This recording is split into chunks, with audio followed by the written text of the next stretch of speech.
Anasema pia kwamba hayawi huwa. Karibu kwenye kipindi Uketo wa Kiswahili. Kumbuka kwamba tumekuwa tukizamia mada ya fasihi simulizi, ambapo tumekuwa tukiangalia kwa undani utanzu wa mazungumzo, na kwenye mazungumzo tumekwisha angalia vipera vya malumbano ya utani, kipera cha ulumbi, kipera cha soga, kuna kipera cha maapizo, kuna kipera cha hotuba na kipera cha mawaidha. Kumbuka kwamba tayari tumekwisha angalia malumbano ya utani, ambapo tuweze kutaja malumbano ya utani ni nini, sifa za malumbano ya utani, aina za malumbano ya utani, pamoja na thima ama umuhimu wa utani. Kwa leo ningependa tuangazie kipera cha ulumbi. Kwa hivyo pata muziki kidogo, alafu kisha tutarudi tuangalie ulumbi ni nini, sifa za ulumbi, pamoja na thima ama umuhimu wa ulumbi. Karibuni.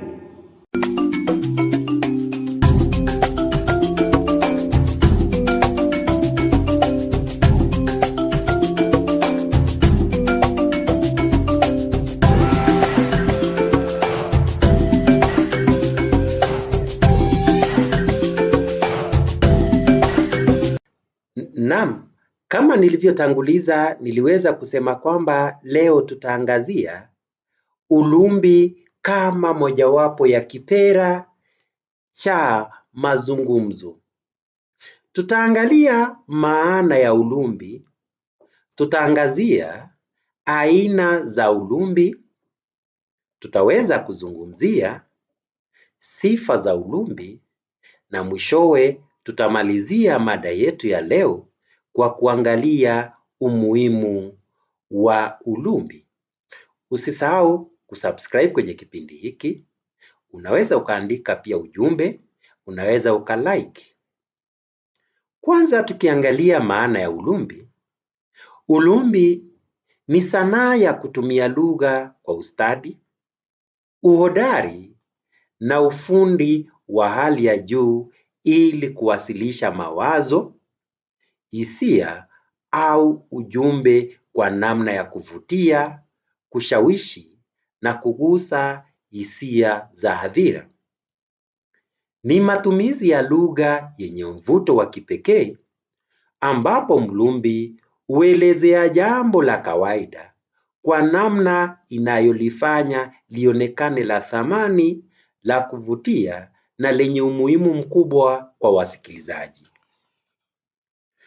Ulumbi ni mojawapo ya vipera muhimu vya mazungumzo katika fasihi simulizi. Humwezesha mzungumzaji kutumia uwezo wake wa lugha, sauti, hoja na mbinu za kisanaa ili kuathiri fikra, mitazamo na hisia za hadhira. Kwa sababu hiyo, ulumbi huhusishwa na ufasaha wa lugha, hekima, busara na umahiri wa kujenga hoja. Katika jamii za jadi za Kiafrika, walumbi walikuwa na uwezo waliotambulika kwa uwezo wao wa kuzungumza kwa ustadi mkubwa. Mara nyingi waliteuliwa kuwa wasomaji rasmi, wamachifu, wazee wa koo, viongozi wa jamii au familia zilizokuwa zikifanya shughuli muhimu kama vile posa, usuluhishi wa migogoro na mazungumzo ya kijamii. Ifahamike kwamba ulumbi umegawika katika aina mbili kuu, ambapo tuna ulumbi rasmi na ulumbi usio rasmi.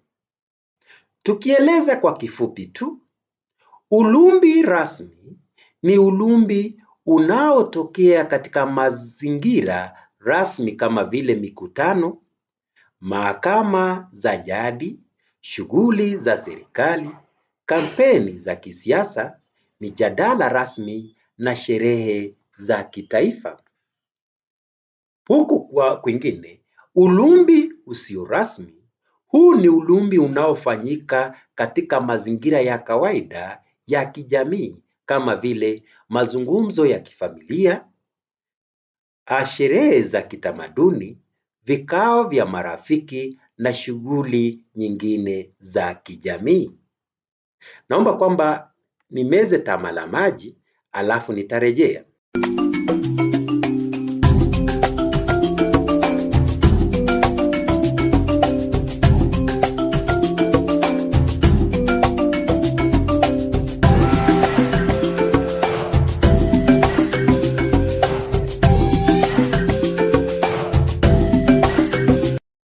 Naam, baada ya pumziko hilo fupi, ningependa nikukaribishe kwenye awamu hii ambapo ningependa tuzungumzie sifa za ulumbi.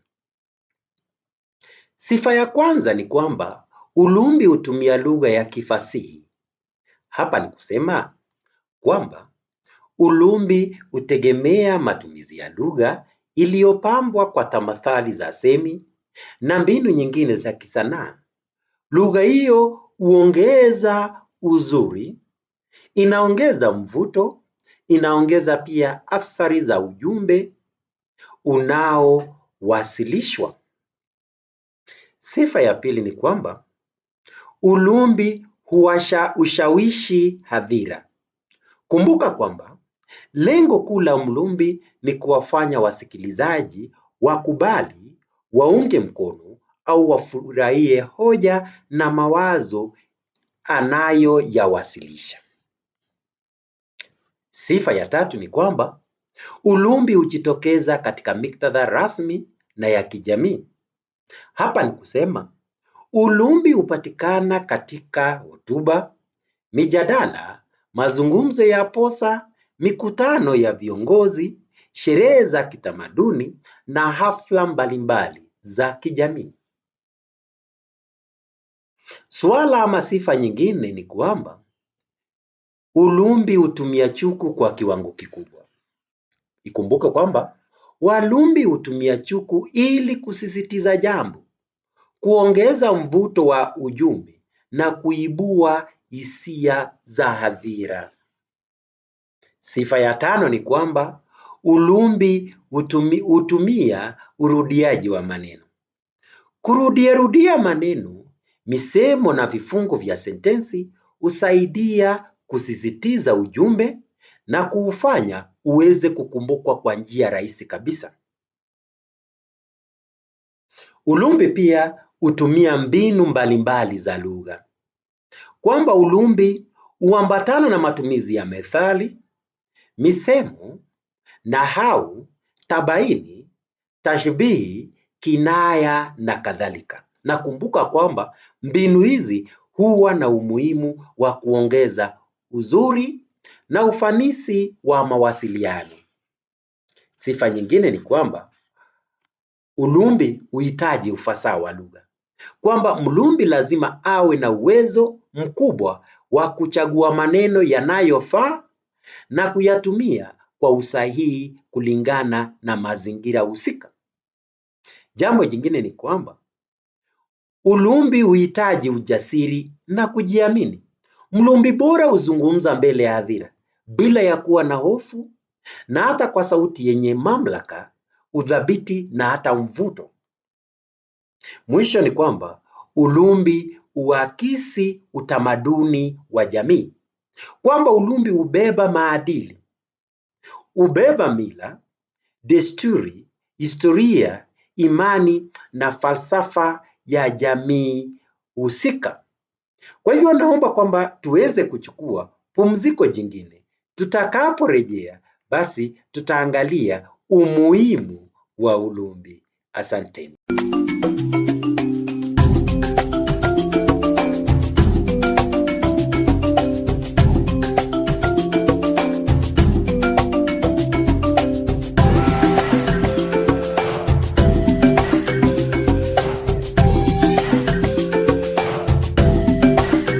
Naam, karibu kwenye awamu hii ya tatu ya kipindi hiki ambapo tutaangazia, je, ulumbi una umuhimu gani?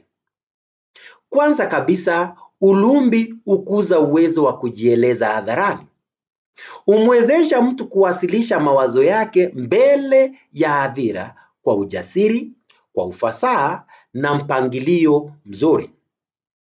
Pili ni kwamba huboresha ujuzi wa lugha, kwamba ulumbi huongeza msamiati, umilisi wa lugha na uwezo wa kutumia tamathali mbalimbali za semi. Ulumbi pia huhifadhi na kuendeleza utamaduni, kwamba kupitia ulumbi mila, desturi, maadili, historia na falsafa ya jamii huhifadhiwa na kuridhishwa kwa vizazi vijavyo. Nne ni kwamba ulumbi hukuza uwezo wa kujenga hoja, kwamba ulumbi humsaidia mtu kufikiri kwa kina, kupanga mawazo yake kwa mantiki na kuyawasilisha kwa njia yenye ushawishi. Isitoshe, ulumbi pia huimarisha uongozi. Viongozi wengi bora hutegemea uwezo wa kuzungumza kwa ushawishi ili kuwaunganisha na kuwaelekeza watu wanaowaongoza. Ulumbi pia hukuza uzalendo. Hotuba na mazungumzo ya walumbi yanaweza kuwahamasisha wanajamii kuipenda nchi yao na kushiriki katika maendeleo ya jamii.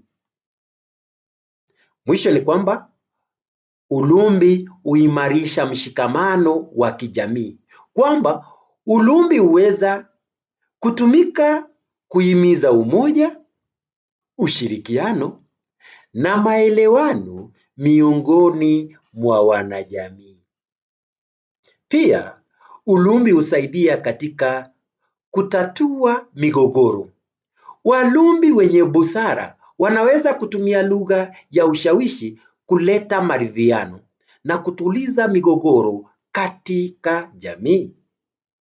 Usisahau pia kwamba ulumbi ni nyenzo ya kuburudisha, kwamba matumizi ya lugha ya kuvutia, mizaha, methali na tamathali za semi huwapa wasikilizaji burudani. Kwa hivyo ni njia ya kuburudisha. Pia usisahau kwamba ulumbi huongeza heshima katika jamii, kwamba watu wenye uwezo wa kulumbia kwa ustadi hupata hadhi ya kuweza kuheshimiwa kwa hekima na busara zao. Na mwisho, ulumbi ni msingi wa uteuzi wa viongozi, kwamba katika jamii nyingi uwezo wa kujieleza na kushawishi watu ni sifa muhimu zinazozingatiwa wakati wa kuchagua viongozi. Kwa hivyo kwa kuhitimisha tu, tumeweza kuangalia ulumbi ni nini, tumeangalia aina za ulumbi, sifa za ulumbi na tukamalizia kwa kutaja ama kwa kueleza kuhusu umuhimu wa ulumbi. Ningekuomba kwamba uweze ukasubscribe kwenye kipindi hiki.